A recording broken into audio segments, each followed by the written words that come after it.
नमस्कार मित्रों, कैसे हैं आप। उम्मीद है आप सब लोग बहुत अच्छे होंगे, आपकी पढ़ाई बहुत अच्छी चल रही होगी। आज मैं आपके सामने उपस्थित हूँ अनुच्छेद 32 को लेकर, जिसमें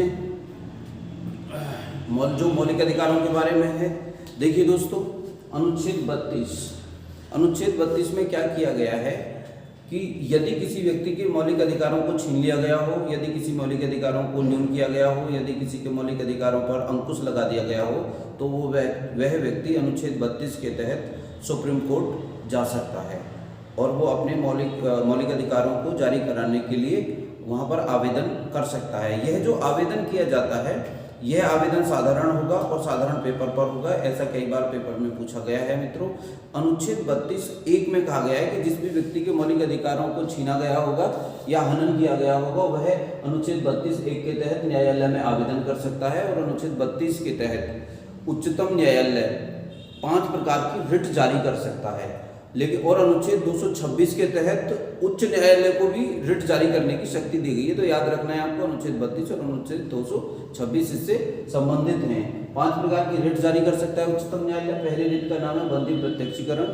दोस्तों, यहाँ पर एक और बात आती है कि इस रिट को आवेदन कौन करेगा। एक व्यक्ति को जेल में डाल दिया गया है, आवेदन कौन करेगा। वह व्यक्ति कर सकता है, उसका कोई परिचित कर सकता है, उसका कोई जानने वाला कर सकता है। स्वयं उच्च न्यायालय या उच्चतम न्यायालय भी इसमें अपनी तरफ से कदम उठा सकता है और वहाँ पर जवाब पूछा जा सकता है। अगर कोई व्यक्ति अनपढ़ है, अगर कोई व्यक्ति अज्ञान है और उनके साथ कोई दिक्कत हो रही है, मौलिक अधिकारों का हनन हो रहा है, तो कोई भी व्यक्ति लोगों के मौलिक अधिकारों को जारी कराने के लिए कोर्ट में जा सकता है। इसको PIL पब्लिक इंटरेस्ट लिटिगेशन या जनहित याचिका कहते हैं। दोस्तों याद रखना, मैंने शब्द बोला है जनहित याचिका। जब कोई भी व्यक्ति, जब कुछ अनपढ़ और अनजान लोगों के मौलिक अधिकारों का हनन हो रहा हो, तो कोई भी व्यक्ति जा सकता है। सुप्रीम कोर्ट, हाई कोर्ट अपनी तरफ से भी इसमें रिट जारी कर सकता है, जरूरी नहीं कोई आवेदन करे। तो हो गया ये कौन जा सकता है, कौन वहां पर आवेदन करेगा। और दूसरी बात, जनहित याचिका क्या होती है। अब हम आते हैं अपनी पहली रिट पर, जिसका नाम है बंदी प्रत्यक्षीकरण। इसको कहते हैं दोस्तों हैबस कॉर्पस। एक बात का और ध्यान रखना, आप लिखते रहना दोस्तों। अगर मैं कुछ ऐसा बोलूं जो यहाँ पर नहीं लिखा है, क्योंकि जगह कम है, इसलिए थोड़ा बोल सकता हूँ मैं, जानकारी दे सकता हूँ। जैसे मैंने जनहित याचिका की थी, आप लोग थोड़ा गौर से करिएगा। बंदी प्रत्यक्षीकरण, इसका मतलब है जब किसी व्यक्ति को किसी ने गिरफ्तार कर लिया है या निरुद्ध कर दिया है या बंद कर दिया है, तो उस व्यक्ति के मौलिक अधिकारों को जारी कराने के लिए बंदी प्रत्यक्षीकरण रिट जारी की जाती है। इसका मतलब होता है व्यक्ति के शरीर को प्रस्तुत करो, व्यक्ति को प्रस्तुत करो या व्यक्ति के शरीर को प्रस्तुत करो। ये ऐसे व्यक्ति के विरुद्ध जारी की जाती है जिसने किसी को निरुद्ध किया है, जिसने, यदि पुलिस ने किसी व्यक्ति को रोक रखा है जेल में लंबे समय तक, तो उसके खिलाफ जारी किया जाएगा। किसी व्यक्ति ने किसी व्यक्ति को रोक रखा है, कमरे में बंद कर रखा है, जेल में डाल रखा है या निरुद्ध कर रखा है, उनके खिलाफ ये जारी की जाती है।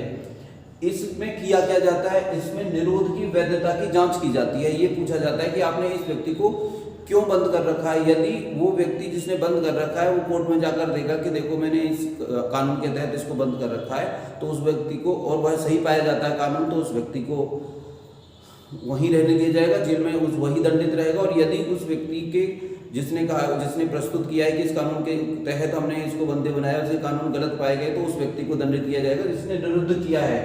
इसका संबंध अनुच्छेद 21 से और अनुच्छेद 22 से। कई परीक्षाओं में यह प्रश्न पूछा गया है कि निम्न में से किस प्रकार अनुच्छेद 21 और अनुच्छेद 22 से। अनुच्छेद 21 में दिया गया है कि प्राण और दैहिक स्वतंत्रता का अधिकार होगा किसी को, तो ये प्राण और दैहिक स्वतंत्रता के अंतर्गत किसी को निरुद्ध नहीं किया जा सकता है।